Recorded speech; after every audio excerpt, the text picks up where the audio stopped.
You're watching Echo of Family.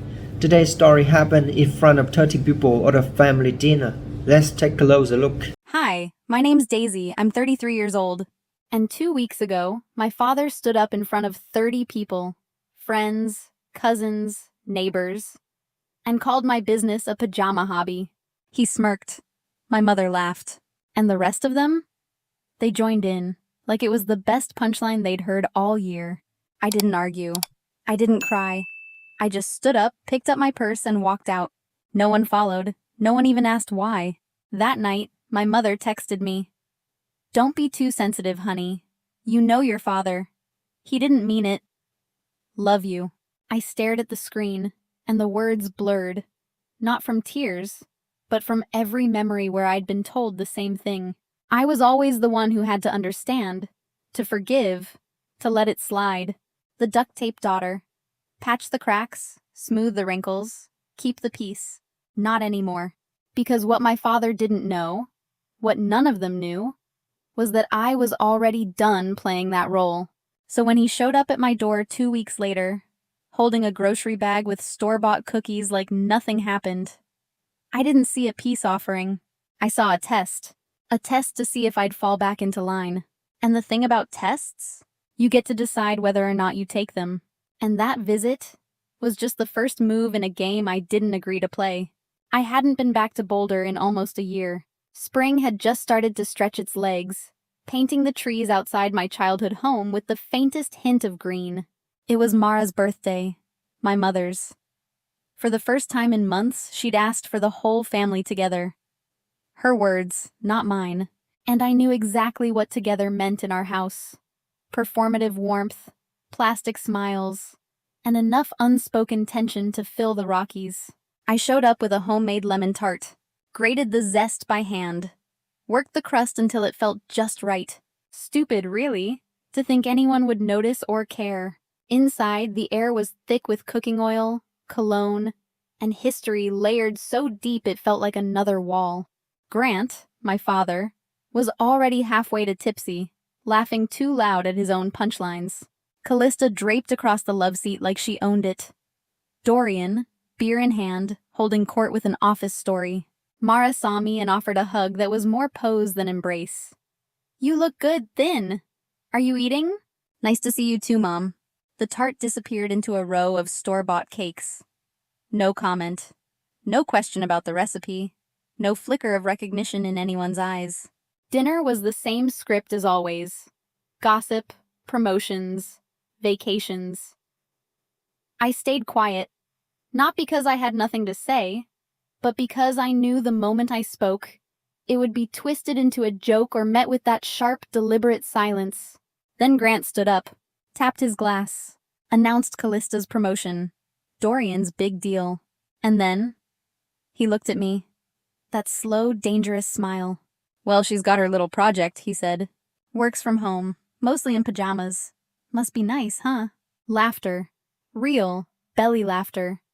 Even from people I'd once helped through math homework or driven home in the rain.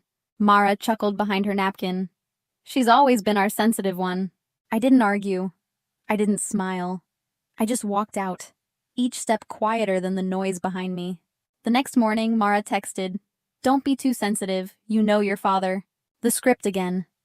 I was the one who had to absorb the blow, patch the cracks, make it easy for them to stay comfortable.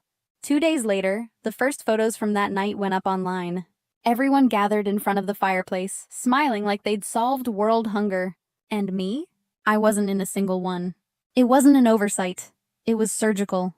After that night, I didn't slam any doors. I didn't make a public declaration. I just stopped showing up. The decision didn't crash into me. It came like a tide. Quiet, steady, undeniable. No more family group chats. No more RSVPing to events I knew would end in the same script. 2 days later, I deleted the family calendar invites from my phone. By the end of the week, I had archived their numbers. Still there, but out of sight. Like faded names on an old guest list. The silence felt different this time. Not lonely. Earned. I poured myself into work. Signed 2 new clients. Wrapped up a workshop on streamlining creative systems. Drafted a pitch deck for a local arts council. My apartment was quiet in the best way. No one waiting for me to explain myself. No one watching for a crack in my resolve. No background hum of judgment. And then, late Thursday afternoon, the intercom buzzed. A sound that jolted me because no one buzzed without warning. Not my friends, not my clients. I pressed the button. "Yeah, it's Dad. I'm downstairs." For a second, I thought about pretending I didn't hear it. But old habits are hard to kill. I buzzed him in. He knocked softly. 3 counts, the same rhythm he used when I was a kid. When I opened the door, he stood there with a crumpled paper grocery bag. The corner of a plastic cookie box peeked out. "You used to love these," he said. I stepped aside without answering. He moved past me like he still owned the air in my space. He glanced around. "Nice place. Cozy." I asked if he wanted tea. He said yes, surprised. We sat, him on the couch's edge, me in the armchair across. He cleared his throat. "Didn't want things to feel tense. Your mother worries. Callista's busy.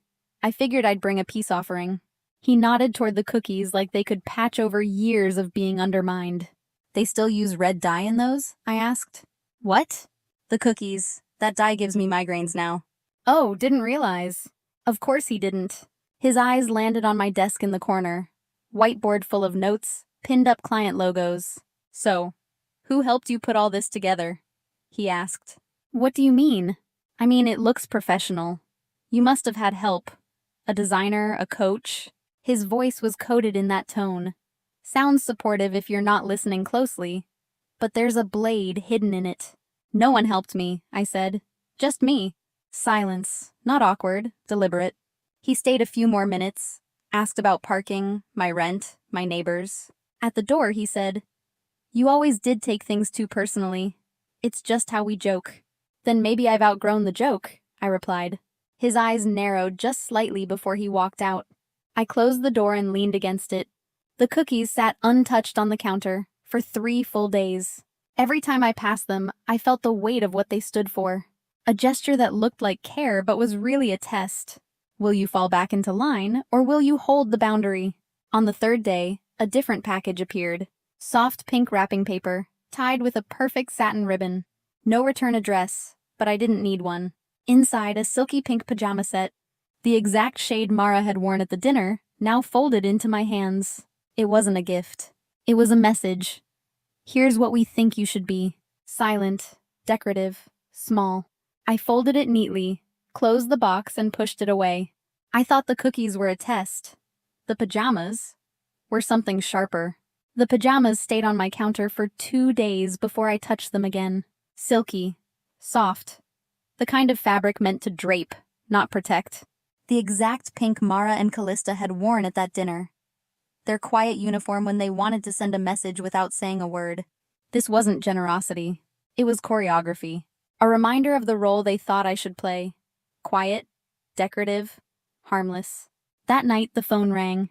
Dorian's name lit up. "You busy?" he asked, voice easy like nothing was wrong. "I was about to start something," I said flatly. He didn't take the hint. "Mom's upset. She sent you something. Said she picked it out special." "She did," I said, and it was very telling. He sighed. "It's not that deep, Daisy. She's trying. And you kind of escalated things by walking out." "I didn't make the joke, Dorian. I just refused to laugh at it." She was uncomfortable. "No, she was compliant. There's a difference." Silence on the line. Then the tone shift. Softer, like I was a child. "Maybe if you reached out. Said sorry." "For what?" "For making it weird." I almost laughed. Not because it was funny, but because it was so predictable. "I didn't make it weird. I stopped pretending it wasn't." He sighed again, longer this time. "You're being stubborn." "No," I said, "I'm being clear." I hung up before he could answer. That night, I placed the pajama box in a paper bag and added it to my donation pile. It was raining lightly when I dropped it at the community shelter. I didn't linger, didn't look back. The next morning, my phone lit up with a name I hadn't seen in months. Aunt Yvette. My mother's older sister. The one who'd moved away decades ago and never looked back. Her voice was warm, unrushed. "I heard about the dinner," she said. She didn't ask for my version. She didn't need to. "I saw the photos Mara sent. You weren't in any of them. That told me enough. I exhaled. She continued. You think you're the first in our family to be erased? I left that house 30 years ago. I got tired of being told I was too sensitive, too much. I told the truth once and they never forgave me for it. The room around me didn't change, but something inside me did. Recognition, not pity. You're not wrong for needing distance, she said. You're not broken because you don't fit their mold. Their mold is cracked. Has been for years. Her words landed like a warm cloth on a bruise. We talked for almost an hour. About her garden. A women's circle she'd started. The kind of freedom that doesn't look glamorous but is everything.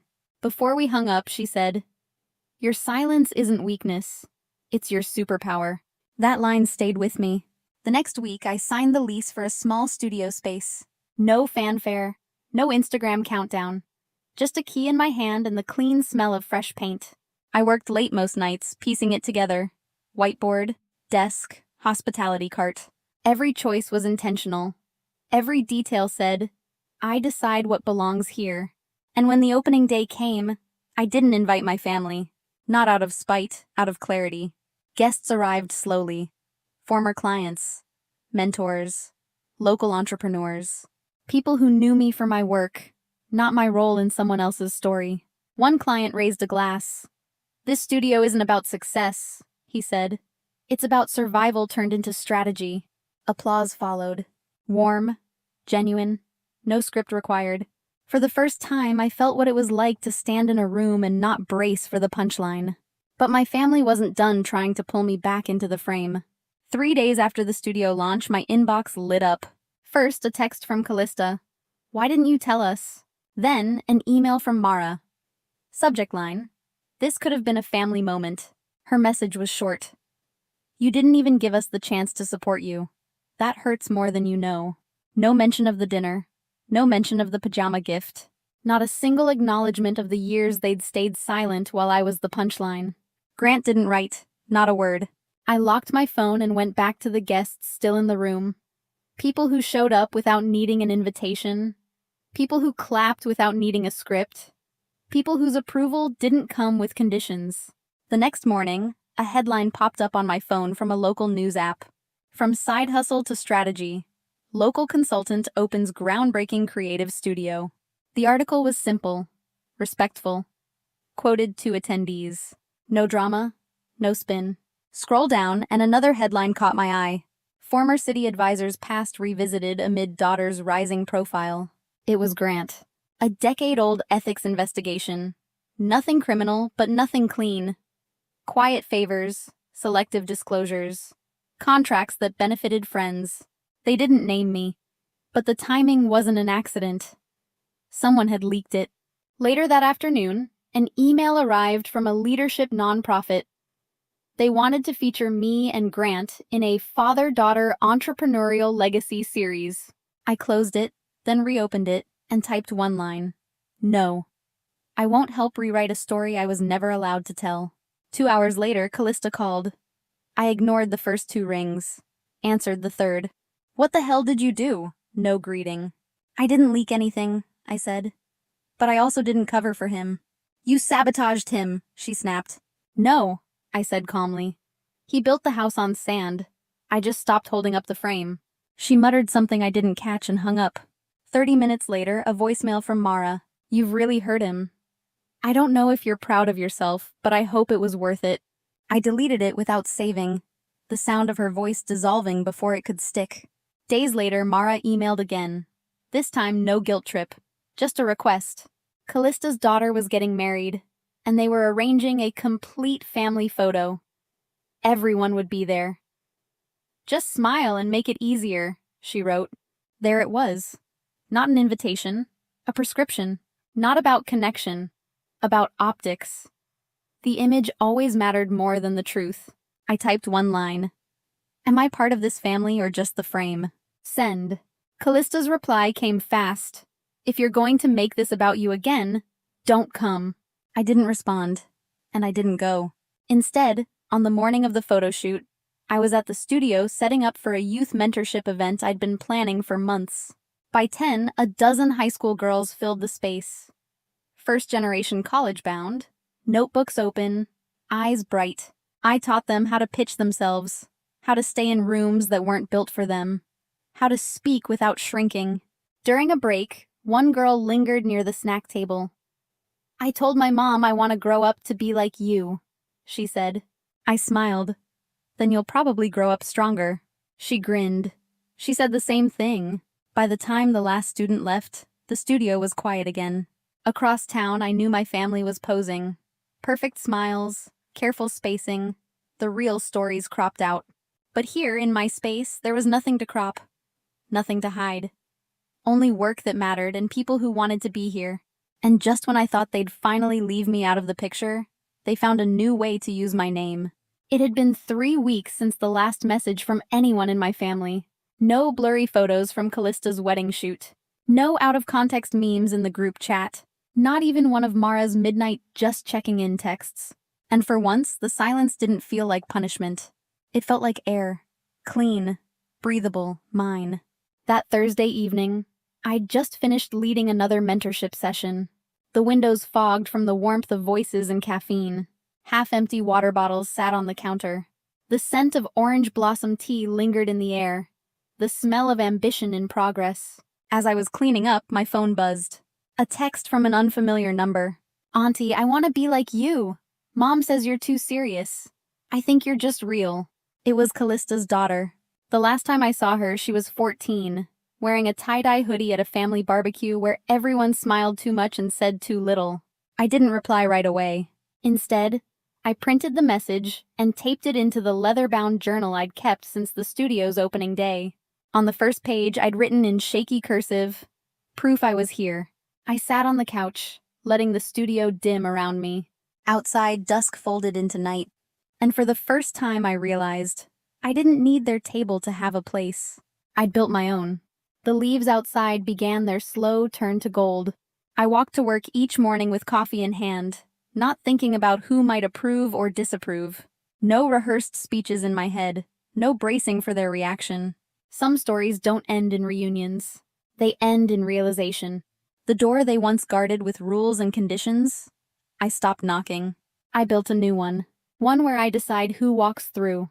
Legacy isn't what they say after you're gone. It's what you live out loud while you're still here. Sometimes walking away isn't weakness. It's wisdom. When you stop waiting for people to see your worth, you make space to finally see it yourself. Have you ever been the outsider in your own family? Share your story in the comments. I promise you're not alone. And if this spoke to you, like, share, and subscribe for more true stories that speak quietly but cut deep.